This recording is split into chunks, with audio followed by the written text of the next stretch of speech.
બધા સિદ્ધાંત પ્રવેશિકા લઈ લેજો. આપણે મંગલાચરણ ચાલુ કરીશું.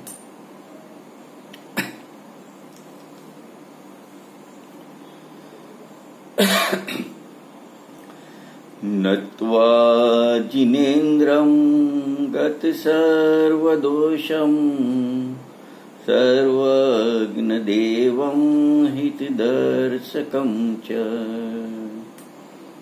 શ્રીજૈન સિદ્ધાંત પ્રવેશિકેયમ વિરચ્યતે સ્વલ્પધિયામ હિતાયામ. આદરણીય પંડિત શ્રી ગોપાલદાસજી બરિયાની લઘુ જૈન સિદ્ધાંત પ્રવેશિકા ઉપર આપણું સ્વાધ્યાય ચાલી રહ્યો છે.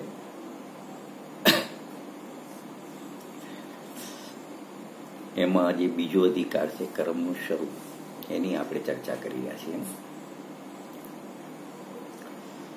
આપણે બીજા અધિકારના 277 સુધીના પ્રશ્નો કર્યા.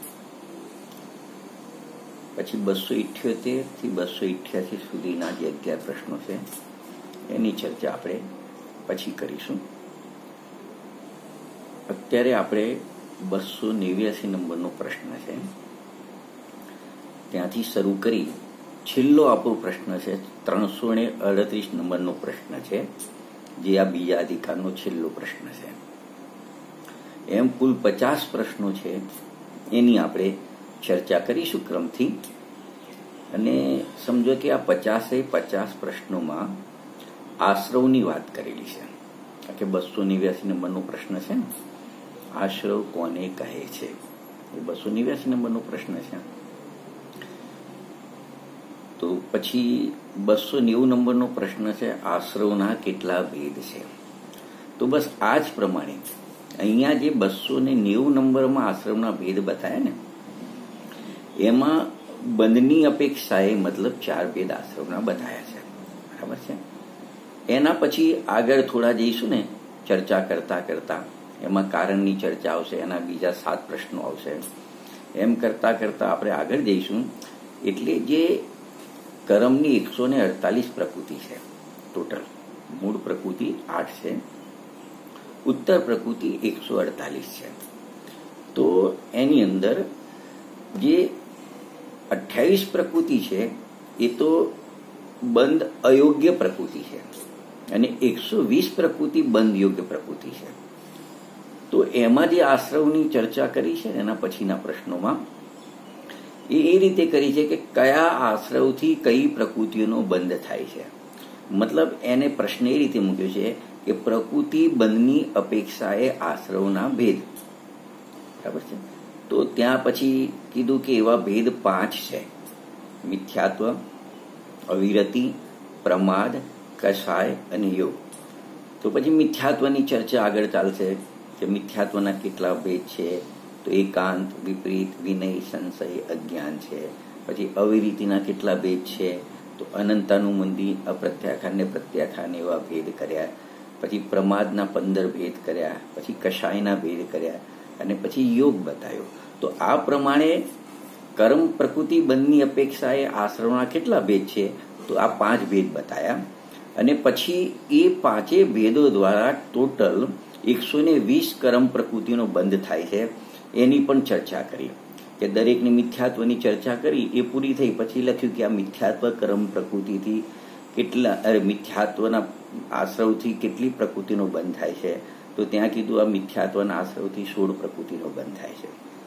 પછી અવિરતિના જે 3 ભેદ બતાયા, અપ્રત્યાખાન, પ્રત્યાખાન, અનંતાનુબંધી, અપ્રત્યાખાન ને પ્રત્યાખાન. તો એનાથી કેટલી પ્રકૃતિનો બંધ થાય છે, તો એમને કીધું 39 પ્રકૃતિનો બંધ થાય છે. અનંતાનુબંધીથી 25 પ્રકૃતિ, અપ્રત્યાખાનાવરથી 10 પ્રકૃતિ, 25, 10, 35 થી, અને પ્રત્યાખાનાવરની કર્મથી 4 પ્રકૃતિનો બંધ થાય છે. ટોટલ 39 પ્રકૃતિનો બંધ થાય છે. પછી પ્રમાદથી કેટલી પ્રકૃતિનો બંધ થાય છે, તો પછી પ્રમાદથી 6 પ્રકૃતિનો બંધ થાય છે. પછી કષાયથી કેટલી પ્રકૃતિનો બંધ થાય છે, તો કષાયથી 58 પ્રકૃતિનો બંધ થાય છે. અને યોગથી તો કે યોગથી 1 સાતાવેદનીનો બંધ થાય છે. આમ 120 જે બંધયોગ પ્રકૃતિઓ છે તો એની અપેક્ષાએ આશ્રવના ભેદ કર્યા, ખ્યાલ આવે ને, એના ભેદ કર્યા. અને તમને એમ થશે કે 28 પ્રકૃતિઓનું શું થાય, કેમ બંધ થતી નથી, ખ્યાલ આવે ને.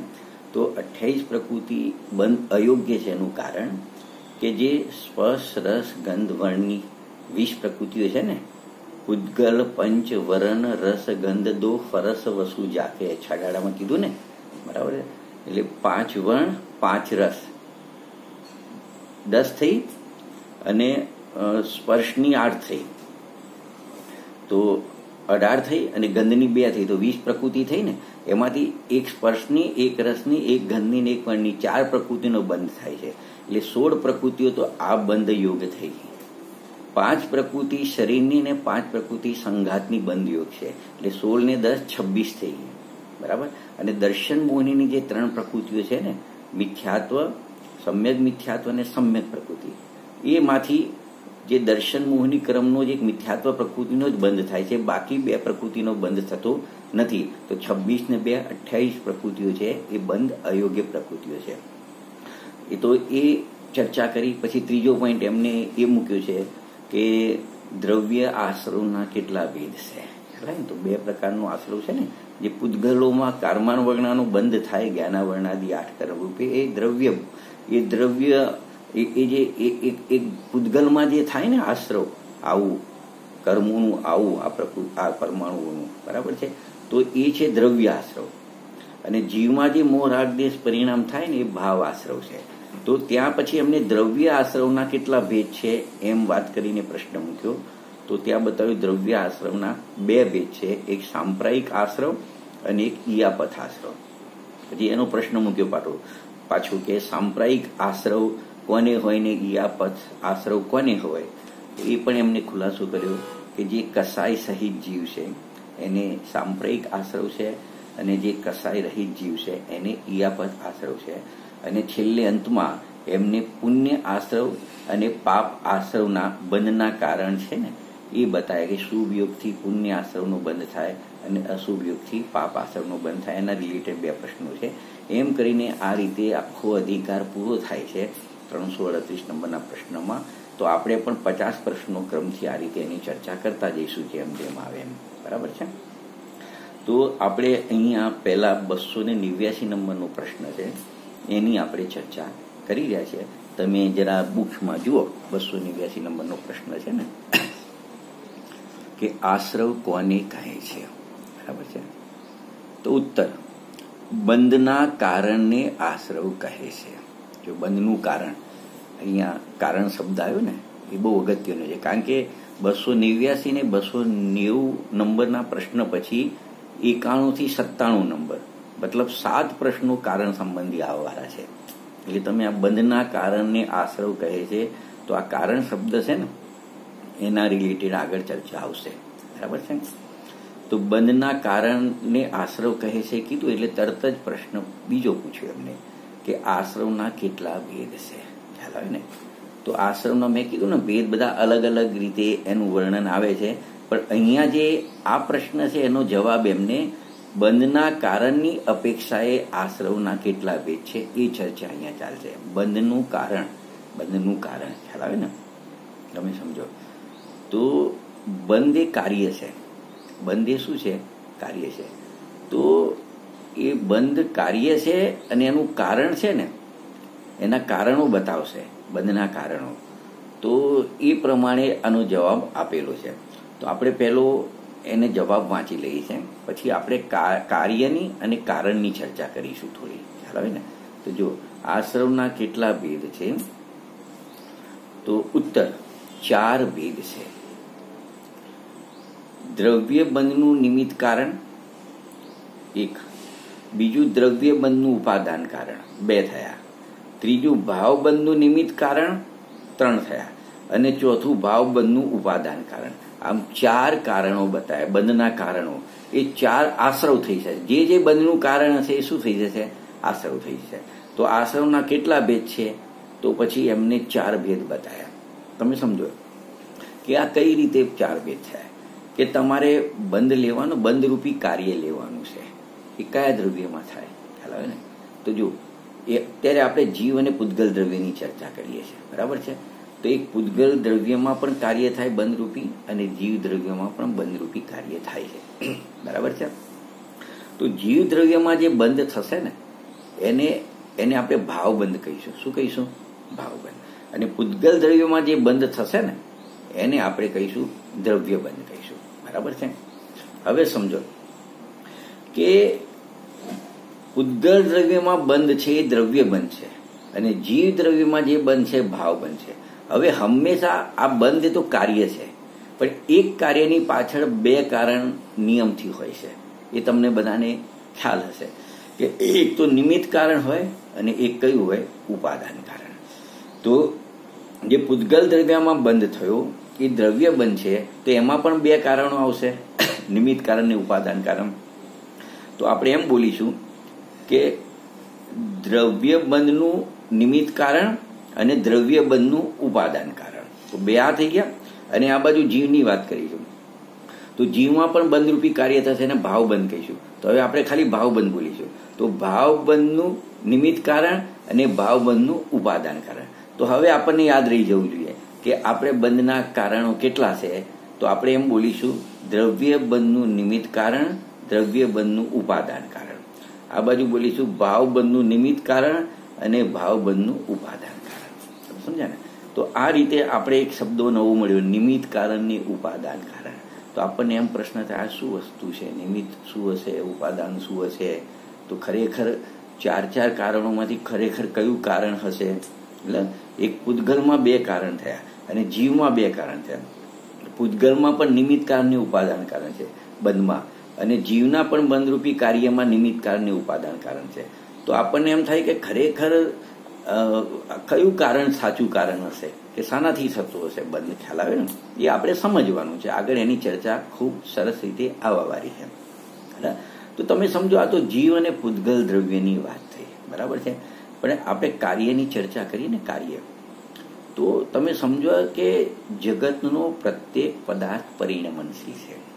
પરિણમનશીલ છે જગતનો પ્રત્યેક પદાર્થ પરિણમનશીલ. એટલે છ દ્રવ્યની વાત કરું તો છ દ્રવ્યમાં સમય શું થાય છે?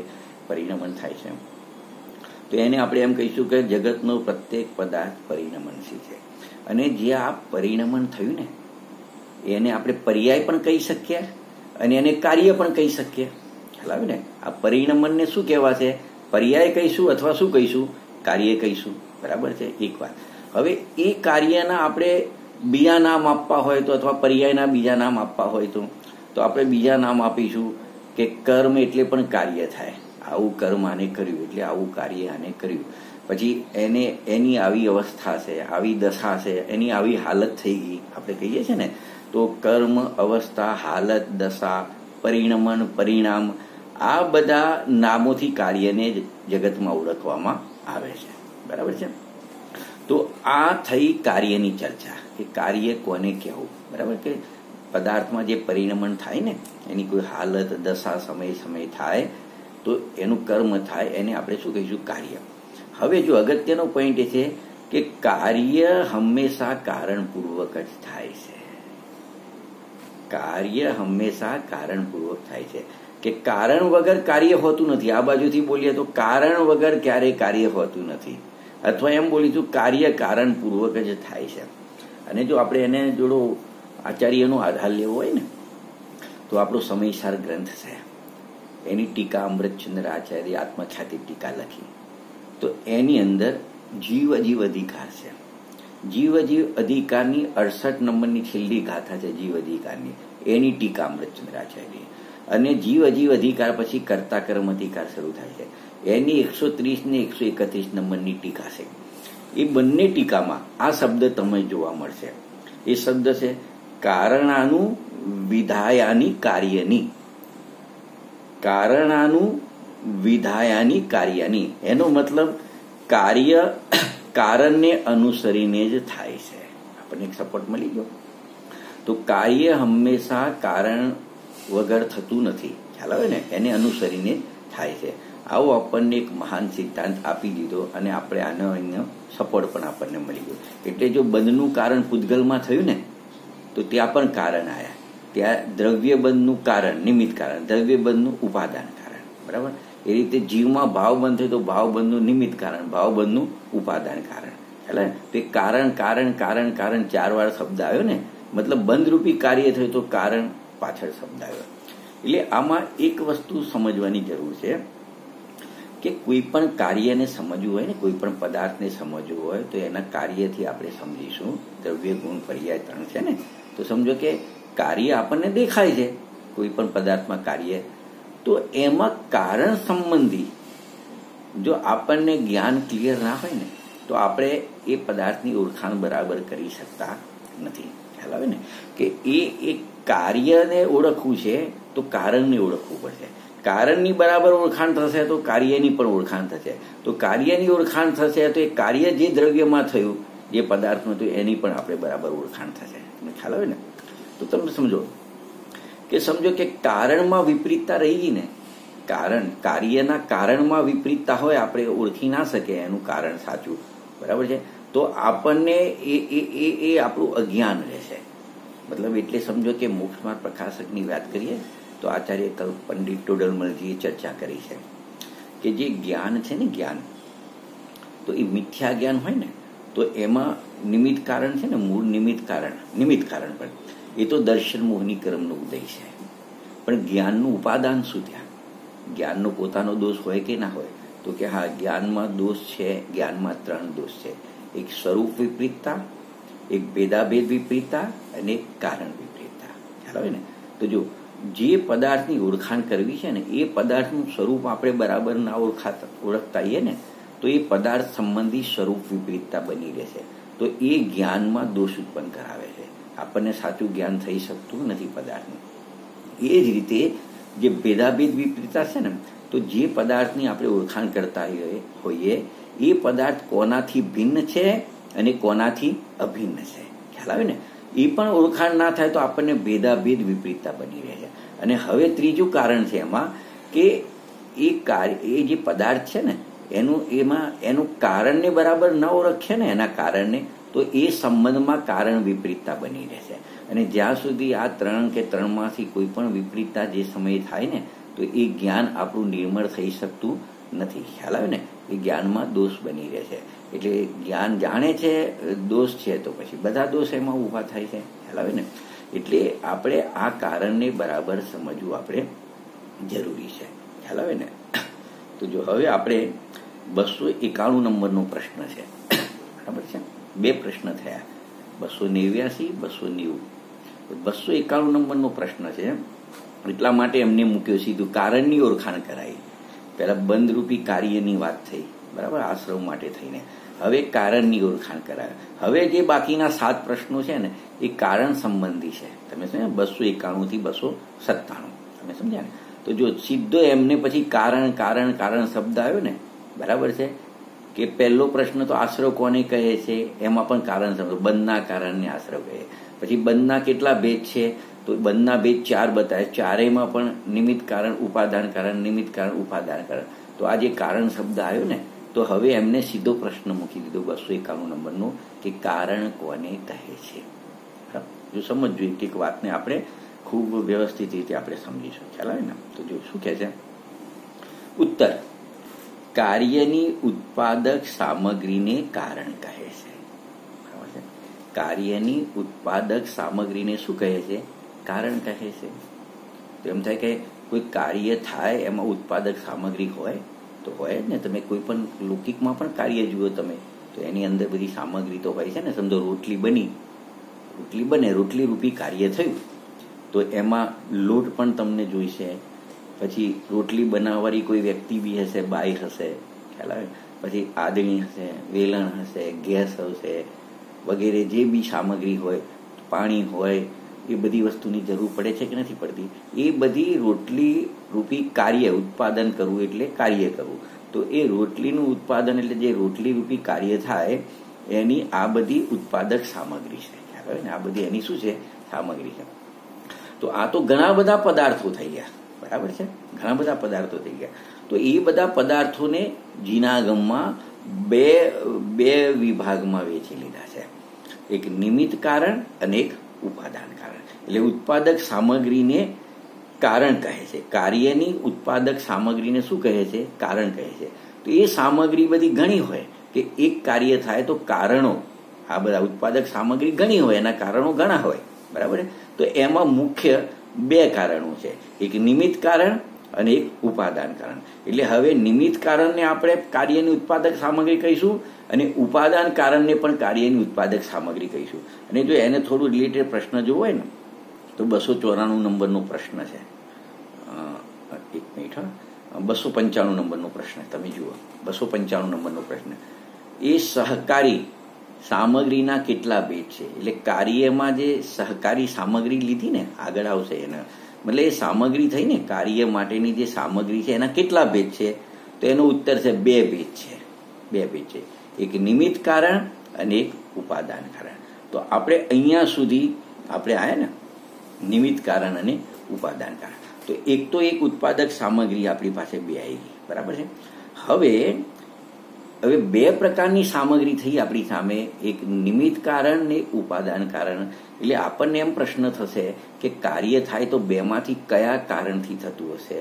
એનું સમર્થ કારણ કોણ હશે, અસમર્થ કારણ કોણ હશે? કે બંનેથી થાય કાર્ય? તમે સમજ્યા ને કે બંનેથી કાર્ય થતું હશે? સમજો એકલું કોઈ સમજો કેવા પ્રશ્નો થઈ શકે? એકલું નિમિત્ત કારણથી કાર્ય થાય એવું પણ કોઈને પ્રશ્ન થઈ શકે છે. એકલું ઉપાદાન કારણથી કાર્ય થાય એવો પણ પ્રશ્ન થઈ શકે છે. કોઈને ત્રીજો એવો પણ પ્રશ્ન થઈ શકે બંનેથી કાર્ય થાય એવો પણ થઈ શકે છે. ખ્યાલ આવે ને? તો આમાંથી કોઈ પણ પ્રકારનો પ્રશ્ન કોઈને થઈ શકે છે. તો એ આપણે સમજવો પડશે ને. એટલે જે કારણથી કાર્ય થાય ને, બરાબર, તો એને સમર્થ કારણ કહેવાશે, બરાબર. એટલે મતલબ જેના હોવાથી નિયમથી કાર્ય થાય અને જેના નહીં હોવાથી નિયમથી કાર્ય ન થાય. તો આ બધી સામગ્રીમાં એક તો નિમિત્ત કારણ હશે અને એક ઉપાદાન કારણ હશે. બે વિભાગ વહેંચાઈ જશે, બરાબર છે.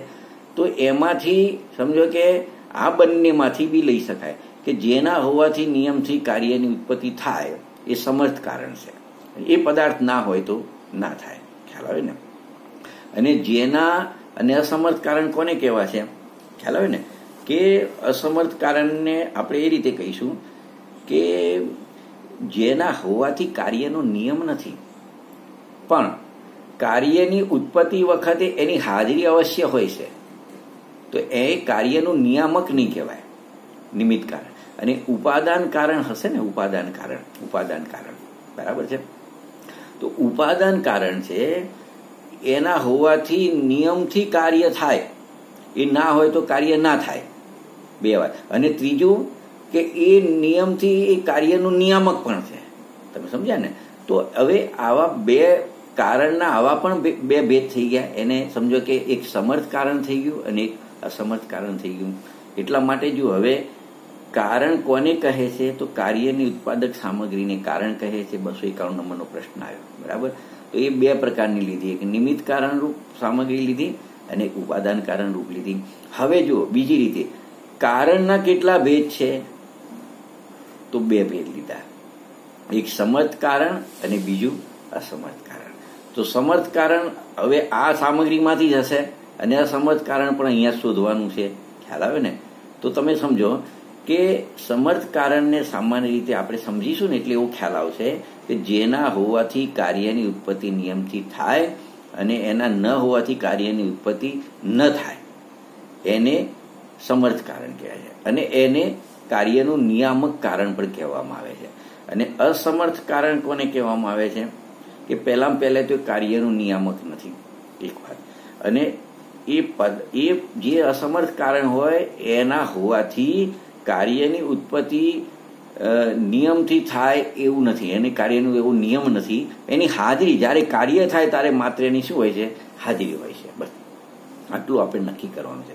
તો આ જ વાત છે ને, આને થોડું આપણે આજે એટલું સમજવા માંગીએ છીએ ને, એક ઉપાદાન કારણ અને એક નિમિત્ત કારણ, બરાબર છે. તો આપણે એને ડૉક્ટર સાહેબ છે ને એ તત્વજ્ઞાન પાઠમાળા ભાગ 2માં એક નિમિત્ત ઉપાદાનનો પાઠ મૂક્યો છે. આપણે થોડું એના આધારે આપણે આખી વસ્તુને થોડી સમજીશું, બરાબર છે. જુઓ, 27 નંબરનું પેજ છે એનું, તમારે ક્યારે જોવું હોય તો, બરાબર છે. કે એમને પણ શરૂઆત ક્યાંથી કરી કે કારણ વિના કાર્યની ઉત્પત્તિ સંભવિત નથી, એક વાત.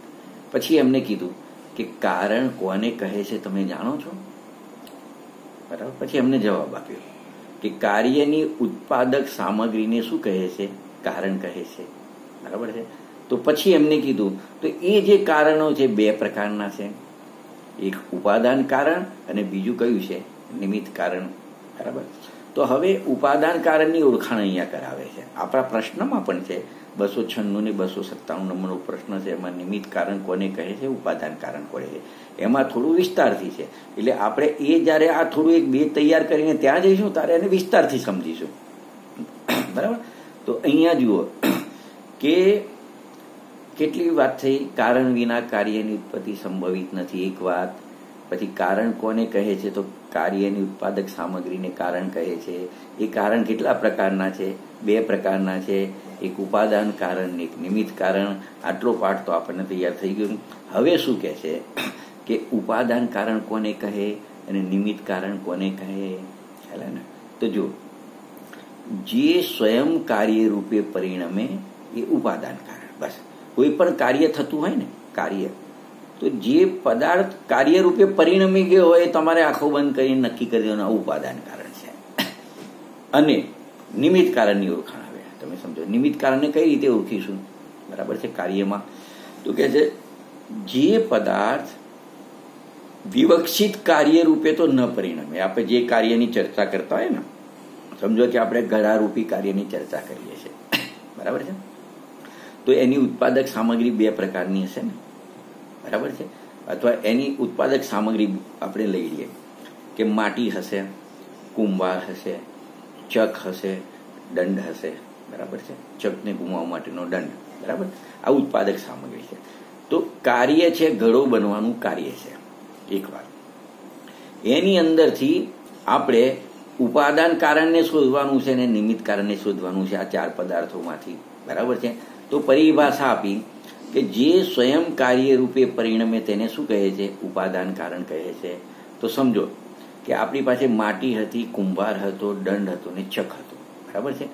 તો ઘડારૂપી કાર્ય થયું. તો ઘડારૂપી કાર્ય થયું તો ઘડારૂપે કોણ પરિણમ્યું આ ચારમાંથી, તો આપણે કહીશું કે માટી સ્વયં ઘડારૂપે પરિણમે છે.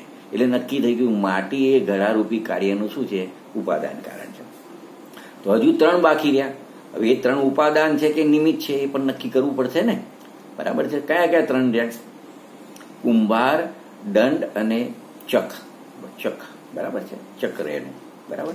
તો જો હવે એક નિમિત્તની પરિભાષા પણ આપણે જોઈશું કે જે સ્વયં વિવક્ષિત કાર્ય રૂપે તો પરિણમે નહીં. વિવક્ષિત કાર્ય એટલે અત્યારે આપણે ઘડાની વિવક્ષા કરી રહ્યા છે, ઘડારૂપી કાર્યની, તો એ વિવક્ષિત કાર્ય થઈ ગયું. જ્યારે રોટલી રૂપી કાર્યનું ચર્ચા કરીશું તો એ રોટલી રૂપી કાર્ય વિવક્ષિત કાર્ય કહેવાય છે. અત્યારે આપણે કોની વિવક્ષા કરીએ છીએ, ઘડાની.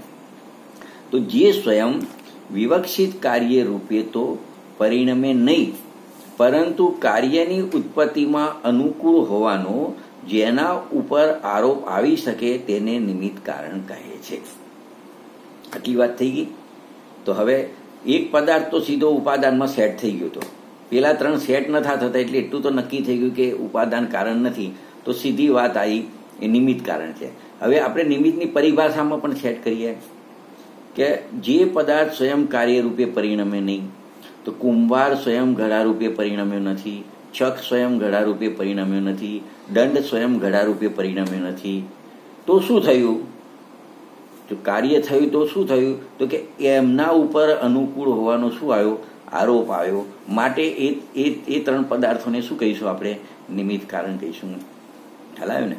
તો હવે એમાંથી એ બોધ લેવાનો છે, એ બોધ લેવા. આપણે પેલું સમર્થ કારણ ને અસમર્થ કારણની ચર્ચા કરી હતી ને, તો જેનાથી કાર્ય થાય એ સમર્થ કારણ છે અને જેનાથી કાર્ય ના થાય એ અસમર્થ કારણ છે.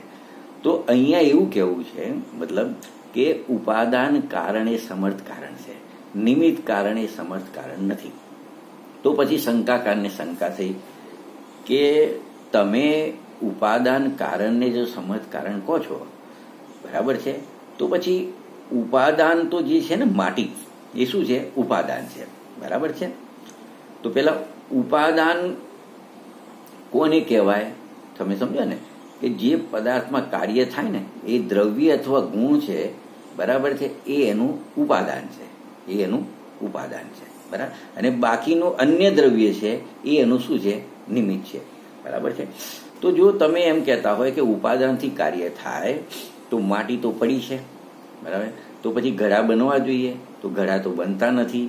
એટલે કંઈક એમાં અમને બરાબર સેટ થતું નથી કે ઉપાદાનથી કાર્ય થાય એ વસ્તુ અમે માનવા તૈયાર નથી. અમે કહીએ છીએ ઉપાદાનથી થાય ને નિમિત્તથી થાય, અથવા નિમિત્તથી થાય. ઘડો કુંભાર બનાવે છે અને તમે કહો છો માટીમાંથી બને છે, માટી બનાવે, માટી એનું કારણ છે, તો કે અમને સેટ થતું નથી. એટલે એ કહે છે કે જો માટી જ એનું ઉપાદાન કારણ હોય, સમર્થ કારણ હોય, તો માટી પડી છે તો ઘડા બનવા જોઈએ, પણ એ તો બનતા નથી. બરાબર. એટલે પછી જે પ્રવચનકાર છે ને, મતલબ આ પાઠ લખ્યું છે, એમને ચોખવટ કરી કે તમે ખાલી ઉપાદાનથી કાર્ય થાય ને, ઉપાદાનથી કાર્ય, પણ ઉપાદાન કેટલા પ્રકારનું છે તમે જાણતા નથી. તમે સમજો, આ તો આ પાઠ ભણ્યા પછી, બાકી તો જગત હજુ તો ઉપાદાન કારણને કારણ તરીકે માનતી જ નથી, સ્વીકારતી જ નથી. એને તો નિમિત્ત કારણ જ દેખાય છે. સ્કૂલમાં પણ એવું ભણાવે છે આપણને, ખ્યાલ હોય ને, કે જેમ ભાઈ કપડાં કોણ સીવે, તો આપણે કહીશું દરજી સીવે. જોડા કોણ બનાવે, તો આપણે કહીશું મોચી બનાવે. ખ્યાલ આવે ને. ઘરેણા કોણ બનાવે, તો સોની બનાવે. તમે સમજ્યા? તો એ તો બધા નિમિત્ત કારણો થયા. તમે સમજ્યા ને. કારણ કે કોઈ કપડું, કોઈ દરજી છે એ જબ્ભા રૂપે પરિણમતો નથી. તમે સમજ્યા કે નહીં? બરાબર છે. મોચી કોઈ જોડા રૂપે પરિણમતો નથી. સોની કોઈ ઘરેણા રૂપે પરિણમતો નથી. આપણે પરિભાષા શીખી ગયા. ખ્યાલ આવે કે જે પદાર્થ સ્વયં કાર્ય રૂપે પરિણમે એ ઉપાદાન કારણ છે, અને જે પદાર્થ સ્વયં કાર્ય રૂપે ન પરિણમે પરંતુ અનુકૂળ એ કાર્યની ઉત્પત્તિમાં અનુકૂળ હોવાનો જેના ઉપર આરોપ આવે એ નિમિત્ત કારણ છે. તો આ બધા તો નિમિત્ત કારણ છે. તો ઉપાદાન કારણને તો કોઈ યાદ કરતું જ નથી. તો તમે સમજો કે કોઈ વ્યક્તિને સોનાના ઘરેણા બનાવવા છે 10 તોલાના, તો એ સોની પાસે જશે. બરાબર છે. એ વાત તો બરાબર છે કે સોની પાસે ગયો, અને સોનીને એને એમ કીધું, એટલે નિમિત્ત પાસે ગયો, એને કીધું મારે 10 તોલાના ઘરેણા બનાવવા છે. તો સોની કે વાંધો નહીં, ઘાટ બતાવ્યો, તમે નક્કી કર્યો. પછી એ કહે છે તમે ઉપાદાન લાયા છો. સોની તમને યાદ કરાવશે, મતલબ 10 તોલા સોનું.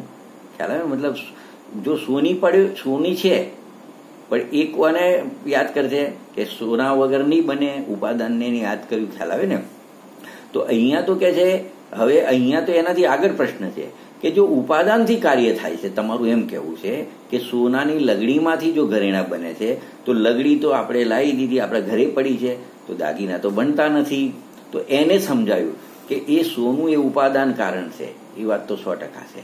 પણ તમે અમે જે ઉપાદાનથી કાર્ય થાય સમજ કારણ કીધું ને, તો તમે હજુ ઉપાદાનની પણ પૂરી ઓળખાણ કરી નથી.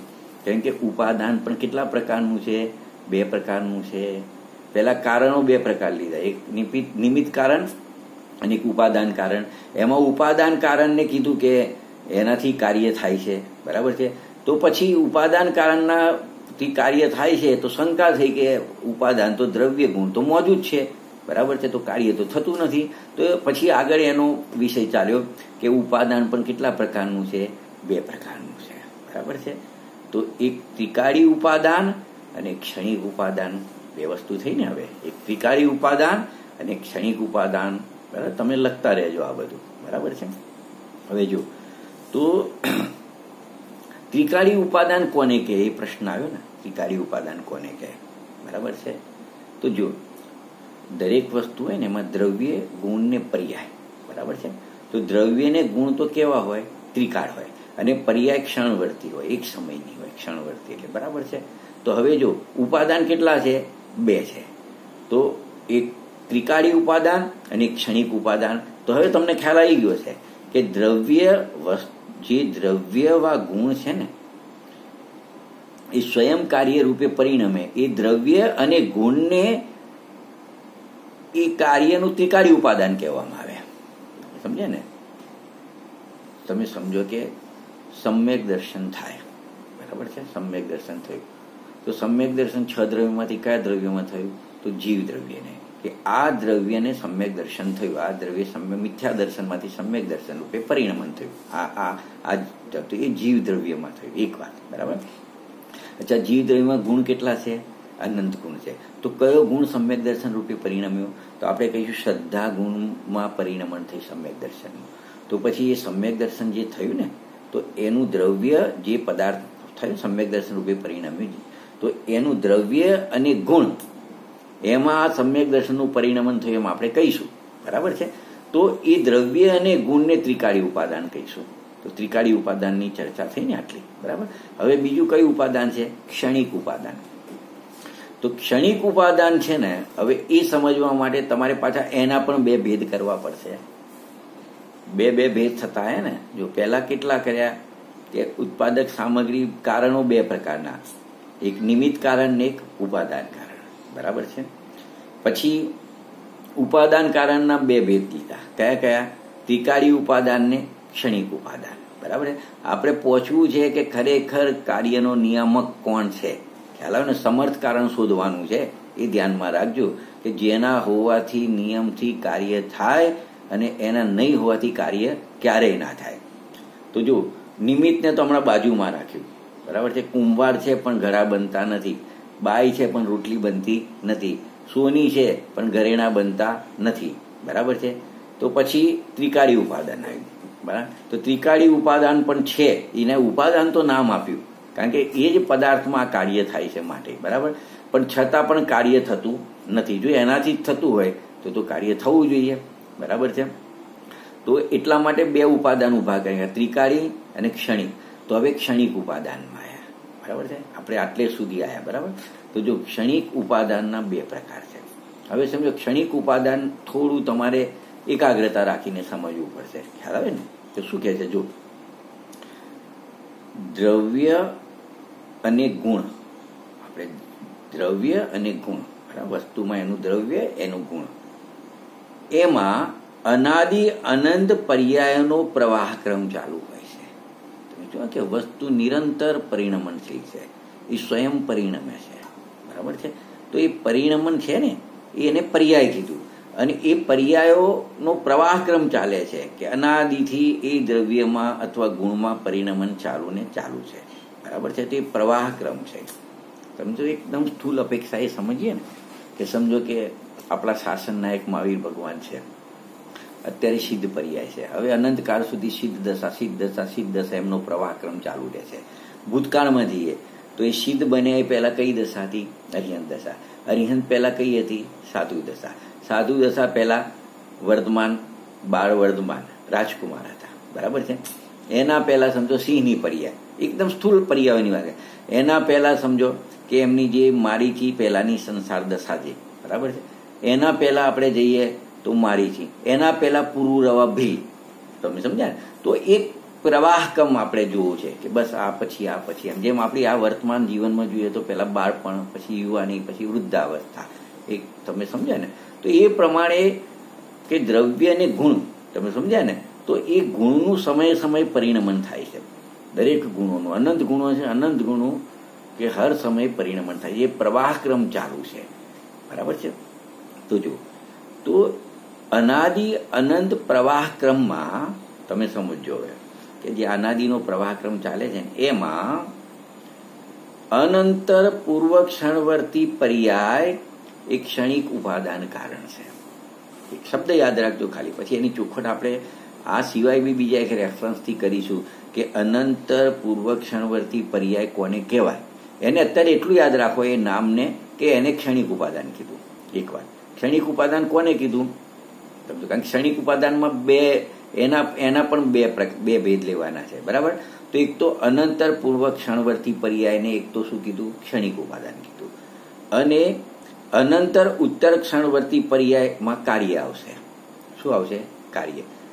તો આ કાર્ય છે એનું કારણ કે અનંતર ઉત્તર ક્ષણવર્તી પર્યાય કાર્ય લીધી, એટલે જે પર્યાયમાં કાર્ય લીધું ને, બરાબર છે, તો એની પૂર્વની પર્યાય અનંતર.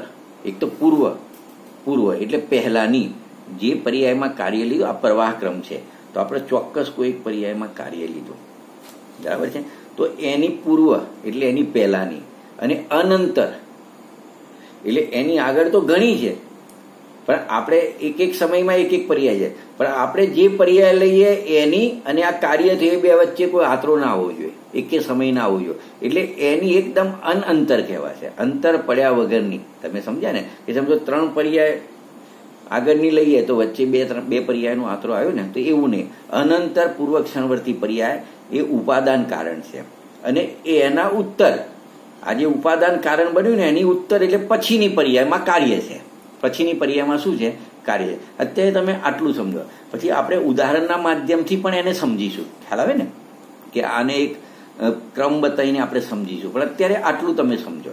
હવે આગળ જઈએ. જો તો એક ઉપાદાન કારણ તો નક્કી કર્યું કે જે સમયે કાર્ય થયું ને એની અનંતર પૂર્વ પર્યાય ઉપાદાન કારણ છે, એક નક્કી થયું. હવે 2 નંબરનું 2 છે ને ક્ષણિક ઉપાદાન, બીજું નક્કી કરીએ છીએ કે જે સમયે કાર્ય થયું ને હવે તો તે સમયની પર્યાયની તે રૂપે થવાની યોગ્યતા, કે એમાં એવું કાર્ય કેમ થયું કે ભાઈ એ પર્યાયની એ સમયે એ રૂપે થવાની એની યોગ્યતા હતી, એ યોગ્યતાને ક્ષણિક ઉપાદાન કારણ કહેવાય. પરિણમન થવાની એ જ રૂપે પરિણમન થવાની યોગ્યતા એ ક્ષણિક ઉપાદાન કારણ થઈ ગયું, બીજા નંબરનું. બરાબર છે? અને એ જે પરિણમન થયું ને અથવા પર્યાય એ કાર્ય થઈ ગયું.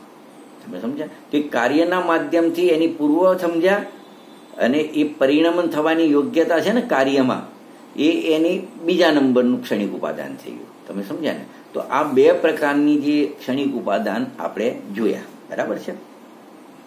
તો જો હવે આ જે ક્ષણિક ઉપાદાન કારણ છે ને, ક્ષણિક ઉપાદાન એને જ સમર્થ ઉપાદાન કારણ કહે છે. તો કેટલા બધા હતા? સમજો એક નિમિત્ત કારણ બાજુમાં રહ્યું અત્યારે, પછી ઉપાદાન લીધું એમાં ત્રિકાળી ઉપાદાન પણ બાજુમાં રહ્યું. બરાબર? પછી ક્ષણિક ઉપાદાન જે આ લીધું ને, ક્ષણિક ઉપાદાન એ સમર્થ ઉપાદાન કારણ છે. બરાબર છે? એટલે આપણે નક્કી કર્યું છે, એક એક વસ્તુ શાસ્ત્રના માધ્યમથી પ્રૂવ કરીશું કે નિમિત્ત કારણને કેમ સમર્થ કારણ ના કીધું, અથવા ઉપાદાન ત્રિકાળી ઉપાદાન કારણને પણ કેમ સમર્થ કારણ ના કીધું. ખ્યાલ આવે ને? એ આપણે નક્કી કરીશું આપણે શાસ્ત્રના માધ્યમથી. ખ્યાલ આવે ને? અત્યારે તો આપણે યાદ રાખવાનું છે કે સમર્થ કારણ કોને કીધું. કે પહેલા તો મૂળ 2 કારણો બતાવ્યા હતા ઉત્પાદક સામગ્રીમાં, એક નિમિત્ત કારણ ને ઉપાદાન કારણ. તો સીધું ત્યાં તો એમ કહી દીધું કે આ ઉપાદાન કારણ એ સમર્થ કારણ છે. એટલે પછી શંકા થાય કે જો ઉપાદાન કારણ તમે કહો છો નિમિત્તથી કાર્ય થતું નથી તો ઉપાદાનથી થાય, તો પછી સમજો કે રોટલી રૂપી કાર્ય જો ઉપાદાનથી થાય, લોટથી થાય, તો લોટ તો ડબ્બામાં પડ્યો છે તો રોટલીઓ થવી જોઈએ. તમે સમજ્યા કે નહીં? તો એ પ્રશ્ન બી વ્યાજબી છે. એટલે પછી ઉપાદાનની ચોખવટ કરી કે નિમિત્ત તો થતું નથી, નિમિત્તથી તો થતું નથી. ઉપાદાન પણ 2 પ્રકારના છે, એક ત્રિકાળી ઉપાદાન ને ક્ષણિક ઉપાદાન. તો ત્રિકાળી ઉપાદાનથી પણ થતું નથી. બરાબર છે? એમાં થાય છે, એ જે દ્રવ્ય છે ને ગુણ, એમાં કાર્ય થાય છે, પણ એ તો હાજર છે, એટલે એને બી બાજુમાં રાખ્યું. એની બી આપણે ચર્ચા કરીશું કે એ તત્વાર શ્લોક વાર્તિક છે ને વિદ્યાનંદી આચાર્યજીની, એમને સરસ તર્ક આપ્યો છે કે ત્રિકાળી ઉપાદાનથી કાર્ય, મતલબ એને કેમ સમર્થ કારણ નથી કીધું, એની ચર્ચા સરસ તર્ક આપી ગઈ છે. એ બી આપણે કાલે જોઈશું. બરાબર છે? પછી ક્ષણિક ઉપાદાન આવ્યું, તો ક્ષણિક ઉપાદાન જ સમર્થ કારણ છે. જો હવે શું કહે છે? જો ત્રિકાળી ઉપાદાન કારણ તો સદા વિદ્યમાન રહે છે, જો તેને જ પૂર્ણ સમર્થ કારણ માની લેવામાં આવે. જો અહીંયા પણ એમને એક તર્ક આપ્યું છે કે ત્રિકાળી ઉપાદાન કારણને સમર્થ કારણ કેમ ના કહેવાય. જો એને જ, એ તો સદા વિદ્યમાન છે વસ્તુમાં, એનું દ્રવ્ય ને ગુણ તો હોય છે. જો એને જ પૂર્ણ સમર્થ કારણ માની લેવામાં આવે તો વિવક્ષિત કાર્યની ઉત્પત્તિનો નિત્ય પ્રસંગ આવે. સમજો લોટને જ જો આપણે સમર્થ કારણ માની લઈએ રોટલીનું, તો ડબ્બામાં લોટ પડ્યો છે તો રોટલીઓ થવી જ જોઈએ એની જાતે થાય તો નહીં. ક્ષણિક ઉપાદાન જોશે. શું જોશે? ક્ષણિક ઉપાદાન. એટલે એ લોટના પરમાણુનો જે સમયે રોટલી રૂપે પરિણમવાની યોગ્યતા આવશે ત્યારે એ ક્ષણિક ઉપાદાન છે, અને ત્યારે રોટલી રૂપી કાર્ય થશે. લોટ વગર પણ નહીં થાય અને ખાલી લોટ છે તો પણ નહીં થાય. અને નિમિત્તનો તો પ્રશ્ન જ નથી. હમણાં નિમિત્ત માટે બહુ મહેનત નહીં કરવી પડે આપણને. ખ્યાલ આવે ને? નિમિત્તથી કાર્ય નહીં થાય એના માટે બહુ મહેનત નહીં કરવી પડે. તો શું કહે છે? ફરી હું વાંચું છું. ત્રિકાળી ઉપાદાન કારણ તો સદા વિદ્યમાન રહે છે. હવે જો તેને જ પૂર્ણ સમર્થ કારણ માની લેવામાં આવે તો વિવક્ષિત કાર્યની ઉત્પત્તિનો નિત્ય પ્રસંગ આવે. તેથી નક્કી થાય છે એમ કે અનંતર પૂર્વ ક્ષણવર્તી પર્યાય બે જે લીધા હતા ને ક્ષણિક પર્યાયના બે ભેદ, અને તે સમયે તે પર્યાયની ઉત્પન્ન થવાની પોતાની યોગ્યતા, પર્યાયની પોતાની, એ સમર્થ ઉપાદાન કારણ છે. એટલે મતલબ સમર્થ ઉપાદાન કારણ માટે એક નિયમ બનાવ્યો હતો કે જેના વિના કાર્યની ઉત્પત્તિ થાય નહીં અને જેના હોવાથી નિયમથી કાર્યની ઉત્પત્તિ થાય જ. તો આ જે છે ક્ષણિક ઉપાદાન કારણ, અનંતર પૂર્વ ક્ષણવર્તી પર્યાય અને એ પર્યાયની એ રૂપે થવાની યોગ્યતા, એ એવું ઉપાદાન કારણ છે, ક્ષણિક ઉપાદાન કારણ, કે એના હોવાથી નિયમથી કાર્ય થાય અને જ્યાં સુધી એ ન હોય ત્યાં સુધી કાર્ય ન થાય. માટે નક્કી થાય છે કે આ કેવું ઉપાદાન છે? સમર્થ ઉપાદાન કારણ છે, સમર્થ કારણ છે. ખ્યાલ આવે ને? કાર્યનું સમર્થ કારણ છે ક્ષણિક ઉપાદાન કારણ, એ કાર્યનું સમર્થ કારણ છે. આપણે અહીંયા સુધી સીમિત કરીએ છીએ. કાલે પછી આને થોડું વધારે ડીપમાં જઈને થોડું સમજીશું, બરાબર છે? અને કાલે આપણે એ રીતે વિષય લઈશું. અહીંયા આપણે વિરામ લઈએ છીએ. જય જિનેન્દ્ર.